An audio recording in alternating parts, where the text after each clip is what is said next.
I want to be? I want to be like right there. That's probably good to do it right like this, right in the middle. That's where, yeah, you can see my green, you can see my Megatron. Okay, I think it's going. Got the light in my face, so the bad makeup is enough. Oh, you can really see my eyes. I have really amber colored eyes. Don't I have pretty eyes? We're gonna get to it. Okay, so this is the Oscars one. So I jumped on Instagram a little bit. I gotta let people know I was gonna do this because it wasn't working on Instagram because my phone is dying. Ooh, my lips. Oh, I kind of want to lick that. Not really, but that looks bad. Chat isn't saying anything yet because that's how I test my audio. Is I don't actually test it. I just wait till you guys say something, and if you say I can't hear you, I go, oh, I need to fix something. So I was just in Shauna Ray's live, kind of talking to her and Riley and his name Mark. I can't remember his dad's name. Bruce Willis' stunt double. That's what I called him. So did I do chat correctly? That would be another question. Someone say something in chat so I know chat is working. Yes, we can hear you. That's what we wanted. Okay, now I'm good to go. So yeah, let me my little mic stand helps so I don't have to I don't so you don't have to hold it all the way up. Like doesn't that look just obscene the way I hold things? But this helps with just giving me a little bit more to hold on to. It's always better when it's a little longer. You want more and more to grip. But I don't actually have it attached to anything. It's short. So I just hold it. I should actually get like a mini mic because then I could put it in between me.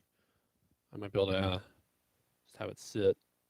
I need to get a so now I need to get a mic stand. Okay, whatever.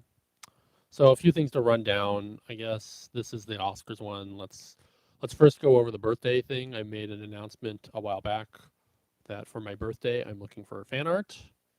If you have fan art and want to make it for me, great. Even better would be to hire artists. The thing I was talking about was how there's never enough money for artists. There's always a reason to donate to some other cause and some other issue, but artists need money and deserve money too, and there will always be things taking money away from artists. So hire an artist to make me fan art for my birthday, which is April 13th. Just a reminder of that. That's going on. So let's get into the Oscars. Who even won? Who won Best Actor? Did anybody see? I didn't see who won Best Actor. Yeah, I have a lot of thoughts. The internet's kind of exploded. It's been kind of a bad time to be a comedian right now. I feel like kind of a good time too. The so let's run this down. There's a lot going on with Chris Rock, Will Smith, Jada Pinkett Smith, all of this. Let's let's start at the start. So Chris Rock comes out and he's presenting something, I'm sure, whatever. And message redacted. Cool. Thank you, chat. Always so helpful. And Chris Rock's a comic. He works pretty hard at being a comedian. Actually, he is a pretty good comic. I like him. I like his stuff. I've been known to quote it here or there. You know, just because he came doesn't mean you made him come. Okay. Anyway, so yeah, I do appreciate. I'm not completely unfamiliar. A lot of people are completely unfamiliar with Chris Rock. Fine, fair. And I'm sure part of what he wrote was cleared with the Academy. The part where he talks about Javier Bardem is hoping that if he loses because his wife is nominated, that Will Smith better win. He's like, she can't lose and have me win. That doesn't work. That's the way couples and things work. And then he took a quick shot at Jada Pinkett and said, G.I. Jane 2, looking forward to it. And she was wearing like a green dress that like went all the way up to her neckline. Like it was kind of puffy. From the way she was sitting, dark green, she looked like a G.I. Joe. So it's like, I know everyone's hung up on the bald head thing, but there was, I think, two elements to that. And her bald head is not exactly a choice. You know, she has a medical condition, so she opts to even it out and go bald because she, you know, has patchiness, alopecia, like it doesn't grow in the way that, you know, looks full and normal. So bald is easier. It's fair. But the dress is a choice. So I actually don't know what she was upset about, because she talked about at one point that she didn't care. That she's like, yeah, people need to just deal with my bald head. So maybe she's actually upset that the green dress got made fun of. I don't know. But no joke ever really needs to be defended to this degree. This joke is now being scrutinized so heavily and so much. Oh, you like the look? Here, let me pop the collar correctly. That's what it's supposed to look like. Yeah, the new joke, new look. This joke should have just been something that got said and forgotten. But it didn't. Because this is what happens. As comedians, we throw a lot of darts at the board all the time. That's what we do.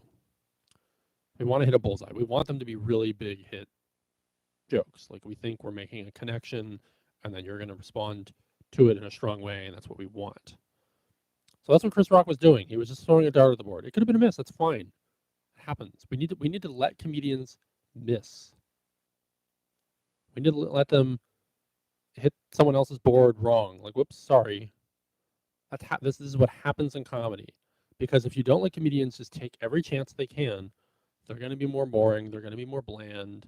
We don't want that in comedy.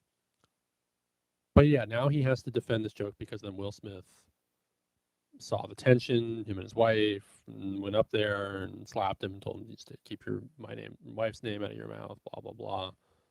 Motherfucker, I'm going to fucking kill you. I don't know what he said. But the point is that Chris Rock has said hundreds, if not thousands, of things that we've all forgotten about. This could have and should have been something we all forgot about. Like, most people even forgot about the movie G.I. Jane. So to have to say it wasn't that good of a joke, no fucking shit. It wasn't a good joke. That's not like a hot take or news. I don't think Chris Rock was back there going, like, I spent hours writing that. But what you're saying then is you don't want people to try. You're saying he should have tried.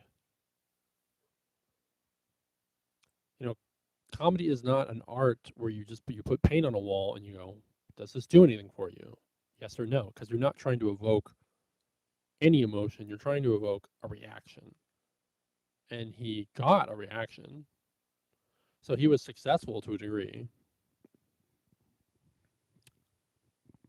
And now people are coming to both sides. You know, people are saying Chris Rock shouldn't have been hit. People are saying he got what he deserved. He fucked around and found out. Will Smith is what an honorable man. Oh my God, that's amazing. He did that.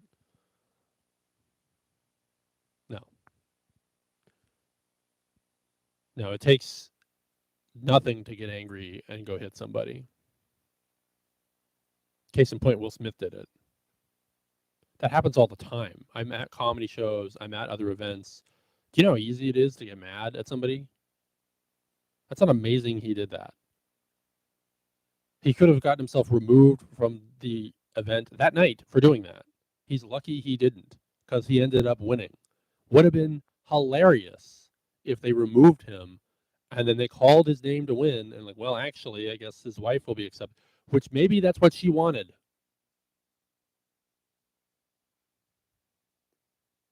To stand there and accept the award because she ain't never going to get one.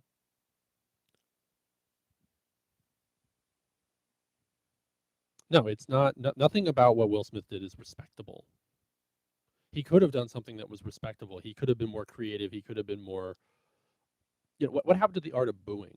That's something I want to bring back. I want to bring back booing. I want people to boo me at my shows. If it means it's going to stop them from hitting me, absolutely. Please boo me instead of coming up to me and smacking me.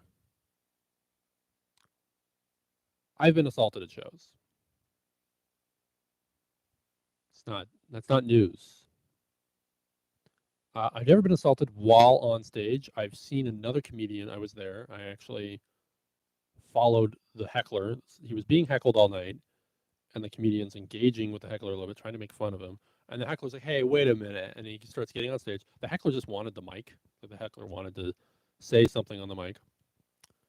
But I immediately followed the heckler on stage and was like, "Oh no, you're not supposed to be up here. Come on, come on, buddy. Let's get back to your seat." Like, and he was mostly chill, but you don't know that when a stranger who's drunk and has been engaging starts running up to the stage, running up to the comic, you don't know what's about to happen. But that comic also reacted in the way like, "I'm not going to let this person near me. I'm not going to give them the microphone." Like, no, that's fine. Like, stay back. Chris Rock, I don't think for a second, thought Will Smith was actually going to hit him. He's laughing. It's like, oh my God, Will Smith is coming up here. Like, you gotta be kidding me. And then he gets hit. So, yeah. But it's happened to me where someone hit me after a show. I was off stage. I've been assaulted in a couple other ways, but I have had someone actually physically hit me. I don't think it was over a joke. I think they were just drunk, having back and forth. Maybe I said something I didn't like. I don't actually remember. That's the thing. Is so for me, it happened, but I didn't get the point of what I did wrong. So I'm probably going to do it again, which is fine because you're not supposed to hit people. So this isn't necessarily new in the world of comedy and performing. Like, violence and assaults happen. I hear Chris Rock's sales are doing well, so there's a big benefit to him that more people want to see Chris Rock. I don't think he's made a statement so far. I hear there was a viral apology going around, but it wasn't really him. But I want people to boo. I think I'm working on trying to do my own live show. I would maybe record it. I don't know. It's still just a live thing I want to do locally because I was talking about how to do live performances and how I would do a show centered on me. Like, I can headline shows, but I'm like, I want to bring other comics on so it can be a way of like hanging out and all that. But I want people, I think if I'm doing a longer set from here on out, I'm going to talk about this kind of stuff and try to be transparent and say, I like when people react. You don't have to sit in silence, and getting people on board and on the same page in ways of like emotional reactions would be good. You know, I went to an improv show a long time ago. I think it was called Comedy Sports, and they have a Groner Award. If you know, it's improv, so they don't know what they're going to do. They might make a pun, they might do something, and they try to be clean too. So they're not really trying to attack, but they might do something that's like, oh, it makes you go, oh my, just oh. And then if that happens, it's like a foul, kind of like it's like comedy sport. It's like making fun of things. Then they have to do something in sort of apology to the groan worthy joke they made. And I like that too. I'm not gonna apologize for a groaner joke. But I like the idea of trying to encourage people to have their reactions. You know, if something is so negative and so bad, then maybe you do want to hit me over it, like not ideal. But boo, groan, say too far. If I hear it enough and it's a joke I do a lot, maybe I'll stop doing the joke. I probably won't, but maybe I'll stop doing the joke. So that's something I've been thinking about for the next like longer performance I do is trying I want to get and engage the audience, which is kind of the opposite of what I do. I'm very inward, very much trying to draw them in with a low, no energy. So if I have a shorter set and it's not my show, that's probably what I'll still do. There's kind of been these two ways of being shy or being sassy. And I think I want to be sassy if I have a longer set and be shy if I have a shorter set. And trying to pull that energy is that's now a thing I have to do as a comedian. So I I don't think I had any other thoughts on that, on the Oscars and Chris Rock.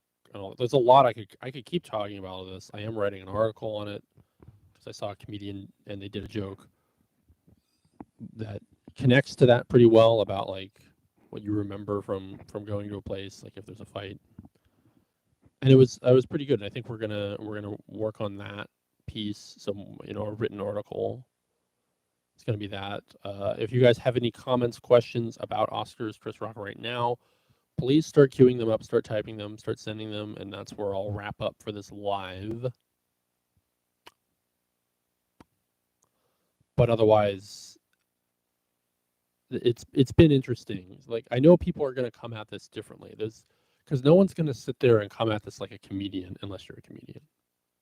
So that's where my perspective comes from. Is I'm of the sort of thought that Chris Rock probably shouldn't need a bodyguard or need to have worried about being hit, and you shouldn't hit someone over a show or joke or anything. So yeah, but then I know that a lot of people are going to come at this as a husband, as a wife, as someone who doesn't even care about the Oscars, as someone who does care about the Oscars. I think that is another thing to highlight is there were a lot of awards and wins and films and things that were supposed to be celebrated. That's what the whole point of the show was. What a way to get attention for Will Smith's movie that probably most people weren't aware of by hitting Chris Rock. So I wonder if there'll be another Madagascar movie and if they'll put Jada and Chris Rock in the recording booth at the same time to do those cartoon animals. But okay, let's see. I have one question.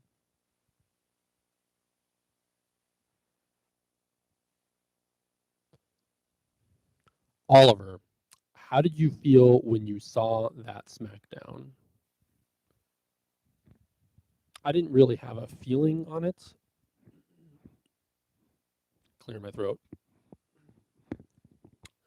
I didn't really have a feeling on it per se. I saw a very quick video of it and I was like, is this real? And I'm like looking it up. I had to find the longer version. I wanted the full version. I wanted the whole context. And when I saw it all, I was like, oh, yeah, Will Smith is kind of a jackass. Like that's not worth tarnishing your reputation over like that joke. People are like, oh, the joke wasn't that good. Like, yeah, if it wasn't that good, then why does anyone even care? It's not worth hitting someone over. So yeah, he basically got a standing ovation for physically assaulted. Yeah, yeah. Where's if it's weird. Chris Rock's like, I'm not pressing charges, or there's no word that he's pressing charges so far. Like the LAPD is like, we're aware of it. We're aware an altercation happened. And I guess from a career standpoint, Chris Rock pressing charges probably wouldn't help his career out necessarily. He's not gonna get more movie roles. Like he could be in a Marvel movie, in a year or two if he kind of keeps his head down and his cards right, or a DC movie, like something really big, some big paying thing. If Chris Rock just kind of plays ball and doesn't cause trouble, but I'm like, is it causing trouble to press charges against an assaulter? So I think in a way I would press charges.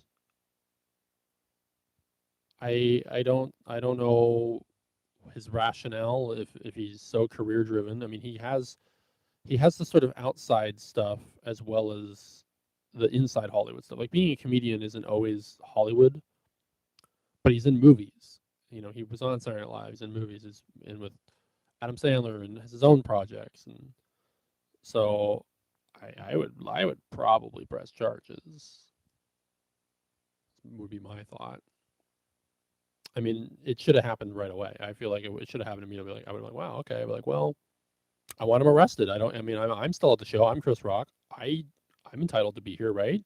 But is someone who just attacked me entitled to be here? But people hesitate. They don't think, and I think it's like these repeated. What if Will Smith has done this before and he got away with it? Anyone ever think of that? Yeah, I think Will Smith's connected to Scientology. That's another thing. Boy, I could get into Scientology. I could get into Scientology and insecurity and what it actually does for celebrities. I don't know if you guys are ready for that. You'll have to let me know. I have, I think, two more questions. We'll see if I get into Scientology before I wrap this up. That's gonna go a little longer if I do that. So let's see. Hi Oliver, I found you not too long ago from America's Got Talent clip. Yeah, I was on America's Got Talent. Thank you. Yes. I don't remember if that's the one. It was. Yeah, it was America's Got Talent. Either way, I love your stuff. Yeah, thank you. I was on a few episodes of America's Got Talent. Follows me everywhere. It's like a stalker. It's kind of fun. Yeah, Chris Rock's ticket sales went up. Yeah, he's selling out. Like he's a big deal right now. So it's deserved. I'm not gonna be like, oh, he doesn't deserve that money. He deserves that money. That's part of this. That's part of this system.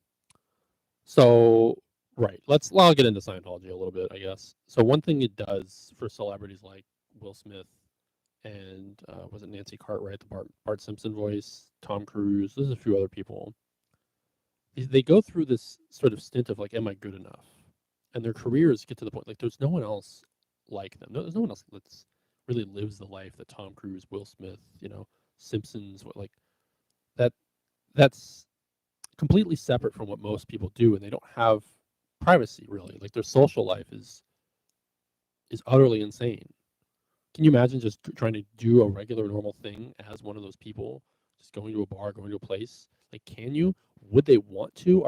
Is their brain even trained to try to socialize in those ways? Like, they're really not. Their life is so separate from what humanity went to where it's at. To just like, not that our lives are great. Let's not even start to act like what we do and how we live is normal, sitting in traffic, sitting in cubicles, stressing over all this stuff. But Scientology is dangerous because what it does do for people like Will Smith is it tells them they're good enough. It tells them they deserve the opportunities. So Will Smith has made some missteps. He's made some bad movies. That After Earth movie is bad. It was artistically bankrupt. And millions of dollars, project didn't hit, didn't get sequels. It's a big failure. It doesn't feel good. It doesn't feel good that he couldn't invent a big hit movie. Like he was in hit movies like Men in Black, Independence Day. He started to struggle in like the 2000s, kind of. He skipped on the Matrix. They wanted him to be Neo in the Matrix, and he's talked about that candidly. He's like, I didn't get it. I didn't understand. It was very high concept. The green screens, the multiple cameras, the two different worlds. I didn't understand it, and they wanted. What was the other guy? He was Batman once. He was in Top Gun. Anyone know who I'm talking about? He lost his voice. Oh my god. You'd think I could think, but I can't think. We'll see if comments catch up. Actor that was in Top Gun, he played Batman. He was in The Doors, played Morrison. Val Kilmer. There we go. So if Will Smith was Neo, Val Kilmer is who they were going to cast as Morpheus. But then since they ended up going with a white guy as Neo, they're like, well, we're not going to have Val Kilmer be Morpheus. They had Lawrence Fishburne. So Will Smith's like, no, that was great. That was great for the black community and Lawrence Fishburne's career and getting him in more movies. And it was really cool. He did a really good job. So it was actually kind of, it worked out for him so well that I wasn't in the Matrix, that they ended up having Lawrence Fishburne be in the Matrix, and he was really good in those movies. So like Will Smith is kind of, that's a realistic way to understand like the ups and downs of Hollywood. But Scientology, just you give them money and they tell you you're good enough, you deserve it, you're the greatest in the world. You're not the greatest in the world. You're lucky. There's 100 people that could do your job. Keanu Reeves did his job. Will Smith, Keanu Reeves, they were interchangeable for the Matrix. Either one of them could have done it. It's the Simpsons, Bart Simpson's voice actress. She's part of that because it's like, yet again, like, do I deserve all this money? What is this? People say this. They're critical of the Simpsons. They're saying it's not any good. Should I get off the show? What do I do? Because you're stuck in these contracts. She's going to be on the show for forever. It kind of sucks now. It's a bad show. You're connected to it. You're Bart Simpson. Are you anything else in this world or this life? It's someone else's creation. Someone else invented it. Someone else is writing it. Someone else draws it, animate it. You just do the voice. Am I that important? Do I matter? Do I deserve all this money? Well, give us the money and we'll tell you you deserve it. Tom Cruise is a similar way. You have to accept, I think about that. Did I deserve my success? Well, I'm not that successful. It's actually very easy for me to go, I deserved it. Do I deserve 66 million views on Facebook? Like, fine, but it didn't get me $66 million. Hell, I take 1 cent for every view. I got $0 and 0 cents from any viral clip, from anything. I got a lot of fans, which is great. You, all people, my fans, my followers, were the ones that stepped up. Or like, Oliver deserves something. Oliver is not like a famous made it comedian, and you helped me get a new computer, helped me get the webcam and everything that I got, like this stuff. so I can be able to do this kind of thing. You all made this possible. And do I deserve it? I'm like, sometimes I'm like, I don't know. I don't know if I'm good enough to be watched right now, but I'm not going to worry about it to the degree that I'm like, and doubt it. It's this imposter syndrome that Scientology preys on, that a lot of actors have. And when they have millions of dollars, that some of them are able to get it back. They donate to Scientology, then Scientology buys them a house. Scientology started to be pushed out of the Oscars. Paul Haggis was connected to it. He wrote the movie Crash, and they basically forced him to win that, which is Crash is not a good movie. It's one of the worst Best Pictures, and it's one of the big infections of Scientology that no one's talking about. That deserves a documentary if they could ever get the truth out of people, get them to admit how they were coerced and all the Harvey Weinstein stuff of it too, because that started happening after the fact. It's way more as well, where he started controlling the Oscars more and more and more. So it's all a big game. It's all a big joke. I think I could probably get into more of the minutia of all this, really the details and everything, but I think that I've kind of said it, that Will Smith is a very insecure, very imbalanced person, and that's okay. But he's not getting the help that would actually help him. But it's also kind of impossible to help someone like that, because he needs to just accept there's ups and downs. Like it seems like he's accepted. He seems like a humble person who went from just kind of nothing to getting somewhere with music and acting to superstar. You know, it's crazy to go from that to that to that. Like his the little ups and downs in his career, which was basically over. Then he got Fresh Prince. And that was something. It wasn't great. And then they kind of looked at the model of what Michael J. Fox, like, you're in a decent show. Like, let's start putting you in movies, and worked out really well for him. Now he's, a big deal, and maybe he still will be. He probably still will be. But I don't know that Jada Pinkett Smith is a good partner to him. I don't know.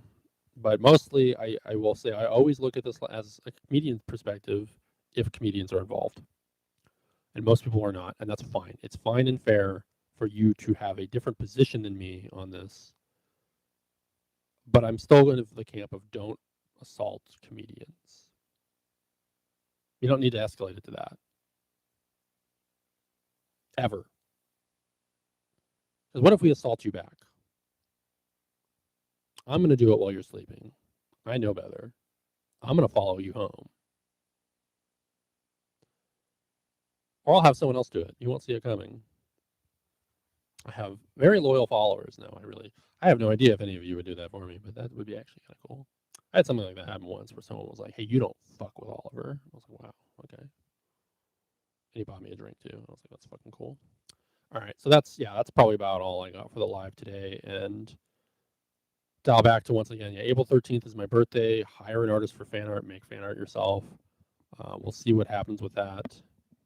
I'm gonna post more about that more and more as it's getting down to the final few weeks. But thank you for listening to my rant on the Oscars, everyone. Thanks for hanging out. Everyone, I see you in chat. Yeah, your dad's a TikToker and a fan. Awesome, awesome. Yeah, Will Smith is connected to science. Yeah, all of this. Yeah, so yeah, that's kind of it. There's a lot of hot takes on this stuff right now. That was just sort of my sort of thoughts for now, too, because my thoughts would definitely change based on if Chris Rock actually says something, like what he thinks and feels about it. But he's being quiet, which is probably the right move. So, yeah. Anyway, that's it. Thank you. It's been kind of fun. This has been a fun one. Thank you for joining me.